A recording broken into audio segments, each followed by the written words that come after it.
Suportado ng Department of Health sa pangunguna ni Secretary Dr. Teodoro Herbosa ang nationwide kick-off ng Brigada Eskwela ng Department of Education sa Bakakay East Central School kahapon, June 9, 2025. Bahagi ng kanilang pakikiisa ang pag-alok ng mga libreng medical services sa ginanap na aktibidad. Ayon sa kalihim, patuloy silang makikipagtulungan sa DepEd para sa mas maayos na kalusugan ng mga guro at mag-aaral. So yung Brigada Eskwela, di ba, proyekto yan ng Department of Education.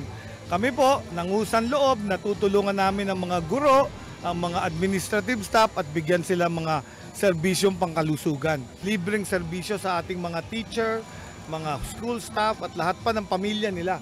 So may mga libre tayong blood test, chemistry, x-ray, ultrasound, may bakuna pa para sa mga bata. Kasabay nito, pinarangalan din ng DOH ang Rinconada National Technical Vocational High School, Hamurawon National High School, Fulgueras Elementary School at San Juan Integrated School bilang mga health champion sa rehiyon at kabilang sa healthy learning institutions. Iginawad sa mga ito ang bawat bata mahalaga health kits, laman ng first aid kits, emergency readiness kits, sports kits at teacher self-care kits. We collated and consolidated all our initiatives related to the pillars of outstanding healthy learning institution. Samantala, magtatagal ang Brigada Eskwela hanggang sa June 13, 2025. Sa darating na June 16 naman, formal na magbubukas ang school year 2025 to 2026.